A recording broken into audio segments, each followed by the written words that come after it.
नाज़रीन अस्सलामु अलैकुम वरहमतुल्लाहि वबरकातुह। सीधी बात के ताज़ा तरीन प्राइम टाइम में आप लोगों का इस्तकबाल है। नाज़रीन, मैं अंसार अज़ीज़ नदवी आज आप लोगों के सामने नरेंद्र मोदी जो वज़ीर आज़म हैं हमारे मुल्क के, उन्होंने कल एक प्रेस कॉन्फ्रेंस करके भी अपना मजाक बना लिया है और आज केदारनाथ मंदिर पहुँचे हैं तो उनकी तस्वीरें जो सामने आई हैं उस पर भी लोग सवालात उठा रहे हैं। इनकी तफसीलात सामने रखूंगा और साथ ही मिस्र में एक कमबख्त बेटे ने अपनी माँ को 3 मंजिला इमारत से नीचे गिरा करके ज़ख्मी कर दिया है वो, और दुबई में एक तैयारा हादसे का शिकार हुआ है उसकी तफसीलात, और फिर ऑस्ट्रिया में एक रुकने पार्लियामेंट ने वहाँ के हिजाब पर पाबंदी के बाद एहतिजाजन जो है हिजाब पहन करके बयान दिया है। वो सारी तफसीलात आप लोगों के सामने रखता हूँ। उससे पहले आप लोगों से दरख्वास्त कर लूँ कि जिन लोगों ने हमारे चैनल को सब्सक्राइब नहीं किया है वो ज़रूर सब्सक्राइब करें और हमारी इन वीडियोस को 200 तक पहुँचाने में हमारी मदद करें।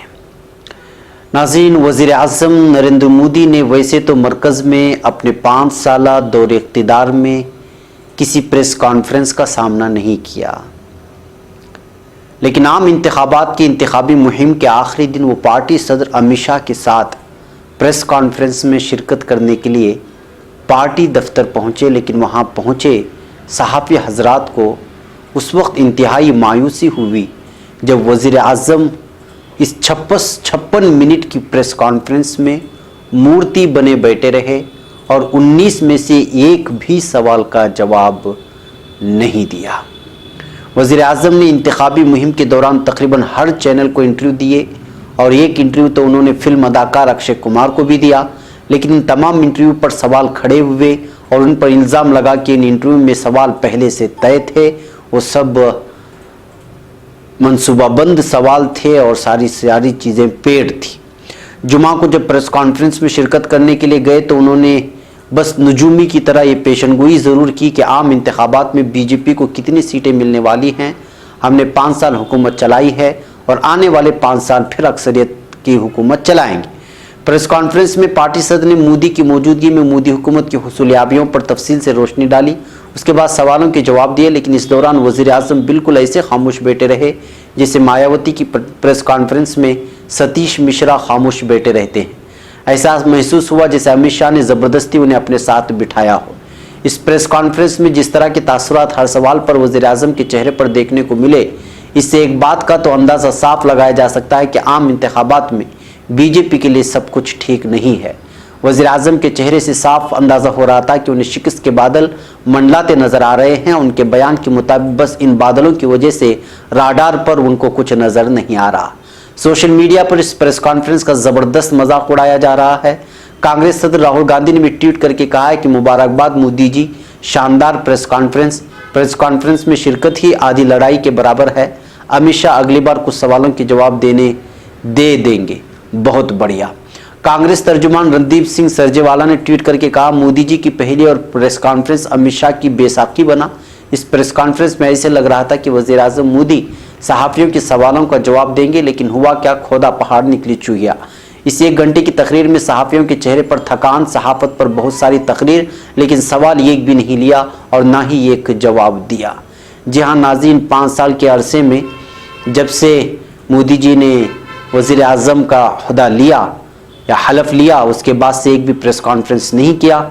जब इस मरतबा के पार्लियामानी इंतखाबात के सारी इंतखाबी मुहिम की सारी चीज़ें ख़त्म हो गई, कल आखिरी मरहले की इंतखाब होने वाले हैं, इससे पहले एक प्रेस कॉन्फ्रेंस किया तो वो भी सारा का सारा अमित शाह पर डाल दिया और ख़ुद भी एक भी सवाल का जवाब नहीं दिया, बल्कि वो देना नहीं चाह रहे थे और ना ही उनके पास उसके जवाबात थे।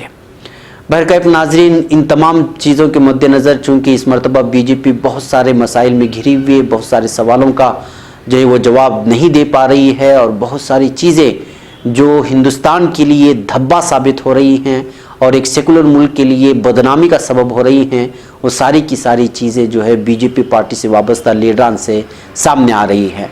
दहशतगर्दी पर कहीं बात हो, ये बात ज़रूर कही जाती है कि ठीक है हर मुसलमान दहशतगर्द नहीं होता, لیکن ہر دہشت گرد مسلمان کیوں ہوتا ہے؟ ناظرین، جو موجودہ ماحول ہے اس میں سامنے والا یہ بات نہ صرف سنتا ہے بلکہ اس کو آگے دہرانے میں خود کو دانشمند بھی سمجھتا ہے۔ اس میں بھی کوئی دو رائے نہیں ہے کہ جب سے دنیا کے نقشے سے سوویت یونین ختم ہوا ہے، اس کے بعد سر جنگ کے خاتمے کے بعد امریکہ نے اپنے سامنے مسلمان نام کا ایک دشمن تیار کر لیا۔ اس کے بعد سے دہشت گردی کے واقعات رونما ہونے لگے اور دیکھتے ہی دیکھتے القاعدہ اور داعش جیسی دہشت گرد تنظیمیں سامنے آ گئی اور انہوں نے مرکزی حیثیت اختیار کر لی، بلکہ ان کو مرکزی حیثیت اختیار کروانے پر مجبور کیا گیا دشمنان اسلام کی جانب سے، اور شریعت رچایا گیا، اور پھر مسلمان اور اسلام کو دہشت گردی سے جوڑ کر دیکھا جانے لگا۔ دہشت گردی ایسا نہیں کہ القاعدہ سے شروع ہوئی اور داعش پر آ کر ختم ہو جاتی ہے۔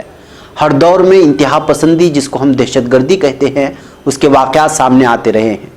اگر تھوڑا سا پیچھے مڑ کر ہی دیکھیں تو ہمیں آئرلینڈ کی آزادی کی تحریک کے خوفناک تصاویر سامنے دکھائی دیتی ہیں، جس میں بھی دہشت گردی میں بہت سے لوگوں کی جانیں گئیں۔ اسی طرح خود ہمارے ملک میں سکھوں نے الگ آزاد ریاست کے لیے ہر قسم کی دہشت گردی کی، اور نتیجے میں ہم نے بلو اسٹار اور بلیک تھنڈر آپریشن بھی دیکھے۔ ہم نے سری لنکا میں بھی LTTE کی دہشت گردی دیکھی ہے، جس میں خودکش حملوں کے عمل کو بہت تیزی سے فروغ ملا۔ جہاں سکھ دہشت گردی کی وجہ سے ہم نے اپنے ایک اور وزیر اعظم کو کھویا، وہیں راجیو گاندھی کی زندگی سری لنکا کی دہشت گردی کی نظر ہوئی۔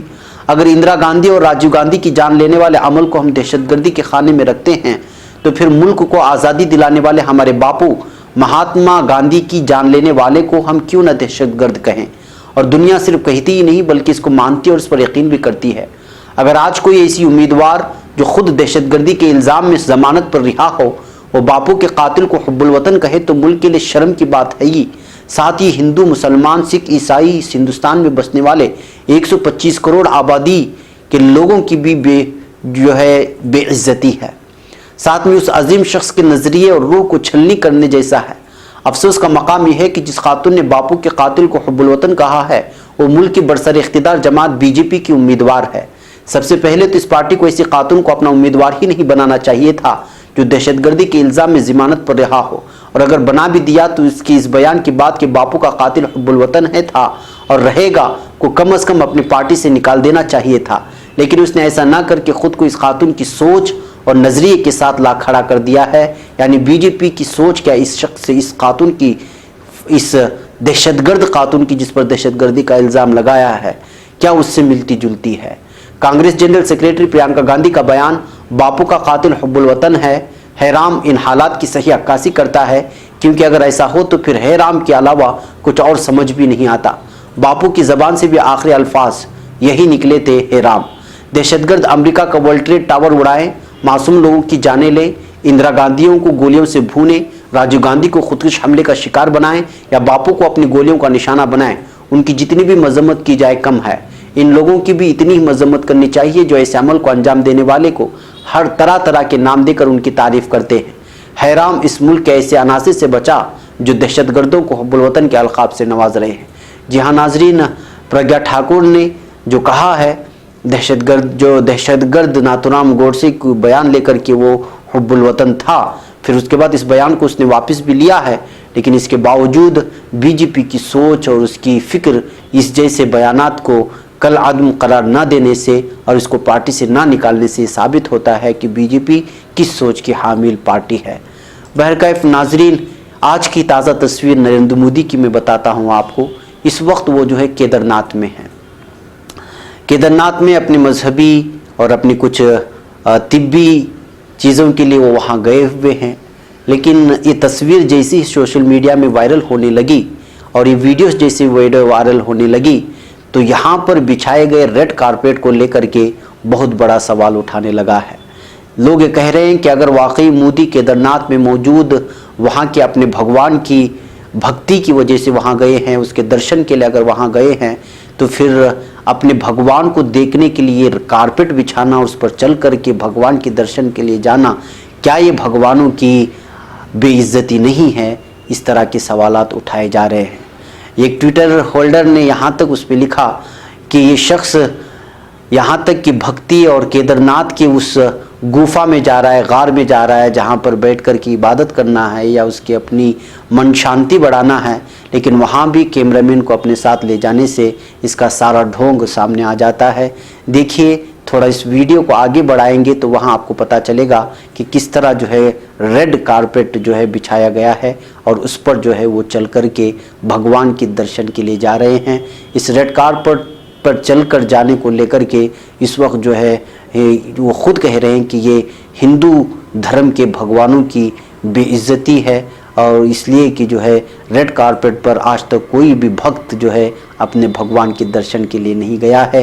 एक किस्म का गुरूर है और तकब्बुर है, इस तरह कहना है खुद हिंदू हमारे भाइयों का। बहरकैफ नाज़रीन, चलिए चलते हैं आज की दूसरी कुछ अहम तरीन अखबारों की जानिब से। मिस्र में एक भयानक हादिसा बल्कि अफसोसनाक वारदात पेश आई है। एक शकीउल क़ल्ब नौजवान ने अपनी मां को तीसरी मंजिल की बालकनी से नीचे फेंक दिया, जिसके नतीजे में मां की रीढ़ की हड्डी टूट गई है। मकामी न्यूज़ वेबसाइटों के मुताबिक वाक़या मिस्र के शिमाली सूबे अद्दखलिया के गांव शरनकाश में पेश आया है। पुलिस की जानिब से तहकीकात पर यह बात सामने आई कि 25 साला नौजवान ने अपनी 59 साला मां को घर की तीसरी मंजिल की बालकनी से नीचे गिरा दिया। नौजवान के मुताबिक उसकी मां बालकनी में खड़े होकर पड़ोसियों से ऊंची आवाज़ में बात कर रही थी, जिससे नौजवान की नींद खराब हुई। उसने मां से खामोश रहने को कहा, मगर मां ने इनकार कर दिया। इस पर दोनों के दरमियान तलख कलामी हुई। इस दौरान मां को खौफ महसूस हुआ और वो बालकनी की जानिब चली गई तो बेटे ने उसे ऊपर से सड़क पर फेंक दिया। मां को फौरी तौर पर अस्पताल मुंतकिल किया गया, जहां उसकी रीढ़ की हड्डी टूटने की तस्दीक की गई। पुलिस ने नौजवान को हिरासत में ले लिया और बादअज़ा इसने वाक़या और जुर्म का एतराफ़ कर लिया। नौजवान के मुताबिक रोज़े के सबब नींद पूरी न होने की वजह से ज़हनी तनाव का शिकार था, जबकि इसकी मां ने खामोश होने या आवाज़ धीमी करने से भी इनकार कर दिया था। तो नाज़रीन, देख रहे हैं कि मां और बेटे का रिश्ता, इस वाक़े से क्या हम लोग इबरत लेंगे कि रोज़ेदार नींद न होने का बहाना बनाकर, एक तो माँ के साथ इस्लाम ये कहता है कि अपनी माँ को उफ़ तक ना कहो, और ये शख्स है कि माँ को खामोश होने के लिए भी कह रहा है, और फिर ऊपर से जो है गुस्से में आकर के बालकनी में। जितना भी अफसोस किया जाए कम है, और समझ में नहीं जाता कि हमारी इस्लाम के नाम लेवा मुसलमान हम अखलाक की गिरावट की किस जानिब जो है चले जा रहे हैं। बहरकैफ नाज़रीन, दूसरी एक अहम तरीन ख़बर है दुबई से। मुत्तहिदा अरब इमारात के शहर दुबई में एक छोटा तैयारा गिरने के नतीजे में 3 बरतानवी और 1 जनूबी अफ्रीकी शहरी हलाक हो गए हैं। मुत्तहिदा अरब इमारात की सरकारी खबर एजेंसी वाम की खबर के मुताबिक बरतानिया में रजिस्टर्ड डायमंड DA-42 किस्म का छोटा तैयारा दुबई के बैनुल अक़वामी हवाई अड्डे पर गिरकर तबाह हो गया। तैयारे पर सवार 4 अफराद में से कोई भी जिंदा नहीं बच सका। इस हादसे के बाद कुछ अरसे तक इस हवाई अड्डे से परवाज़ों को मनसूख कर दिया गया, ताहम अब ये सिलसिला बहाल किया गया है। नाज़रीन, एक और ख़बर ऑस्ट्रिया से है। कल मैंने प्राइम टाइम में आपको बताया था कि वहाँ पर निकाब पर पाबंदी, हिजाब पर पाबंदी लगाई गई है। ऑस्ट्रिया में पार्लियामेंट की अक्सरियत की अदम मुवाफ़क़त के बावजूद प्राइमरी स्कूलों में हिजाब पर पाबंदी का फैसला जारी कर दिया गया। ताहम खातून रुकन पार्लियामेंट मार्था बेसेमन ने अपने हालिया खिताब में इस नए कानून को मुस्तरद कर दिया है। मज़कूरा खातून रुकन पार्लियामेंट में हिजाब पहनकर खिताब किया। इस दौरान उन्होंने तमाम अरकान से सवाल किया कि क्या इस तरह हिजाब पहन लेने से कुछ बदल गया, क्या मैं अब ऑस्ट्रिया में पैदा होने वाली रुकन पार्लियामेंट मार्था बेसेमन नहीं रही। ये वीडियो नाज़रीन कॉपीराइट की वजह से हम आपको नहीं बता रहे हैं। मार्था ने अपने खिताब का आगाज़ मुसलमानों को माह रमज़ान की मुबारकबाद देते हुए किया। उन्होंने बावर कराया कि नफरत अंगेज़ मुहिमों का नतीजा है कि मुसलमान ख़वातीन को सिर्फ हिजाब पहनने की वजह से सड़कों पर तंग किया जाता है और निशाना बनाया जाता है। मार्था के मुताबिक हिजाब सिर्फ मुसलमान ख़वातीन की ज़िंदगी का एक हिस्सा है जो उनकी सकाफ़त और तशख़्ख़ुस को ज़ाहिर करता है, मगर अब इसको मुसलमान मुखालिफ पॉलिसी की अलामत बनाकर पेश किया गया है। खातून रुकन पार्लियामेंट का कहना था कि हम मुसलमानों से रवादारी और यकजहती के अक़दार सीख सकते हैं। हिजाब माशरे में मसाइल पैदा नहीं करता, ताहम बास जमातें मीडिया पर प्रोपेगेंडा चाहती हैं ताकि हिजाब के मामले को बुनियाद बनाकर चंद राय दहिंदगान की वोट हासिल कर लें। यह ऐसा अम्र है जिसको मुकम्मल तौर पर मुस्तरद किया जाना चाहिए। दूसरी जानिब ऑस्ट्रिया में मुसलमानों की नुमाइंदा तंजीम ने कहा है कि वो आईनी अदालत से मुतालबा करेगी कि प्राइमरी स्कूलों में हिजाब पर पाबंदी का फैसला मनसूख किया जाए। ऑस्ट्रिया में मुसलमानों और सियासतदानों की अक्सरियत ने इस फैसले को गैर आईनी शुमार किया है। साल 2017 के आदाद शुमार के मुताबिक ऑस्ट्रिया में मुसलमानों की मजमूई तादाद 7 लाख है, जो मजमूई आबादी का तकरीबन 8% حصہ ہے۔ جی ہاں ناظرین، یہ ہے آج ہمارے پرائم ٹائم کی کچھ اہم ترین خبریں جو آپ تک پہنچانا ضروری سمجھا، اور شروعات کی خبریں جیسا کہ آپ لوگوں نے دیکھا ہے، بہرکیف کل ہندوستان کے 2019 پارلیمان انتخاب کے لیے آخری مراحل ہیں۔ مغربی بنگال میں جو حالات پیدا ہوئے، کل ممکن ہے کہ پھر اسی طرح کے حالات وہاں ووٹنگ کے درمیان میں پیدا ہوں۔ بہرکیف ووٹنگ خوب کرے جہاں جہاں بھی کل انتخابات ہیں، بالخصوص مسلمان جا کر کے اپنے رائے دہی کا استعمال کریں تاکہ صحیح پارٹی چن کر کے آئے اور ہندوستان میں امن کا ماحول بنا رہے۔ بہرکیف ناظرین، مجھے اجازت دیں۔ السلام علیکم ورحمۃ اللہ وبرکاتہ۔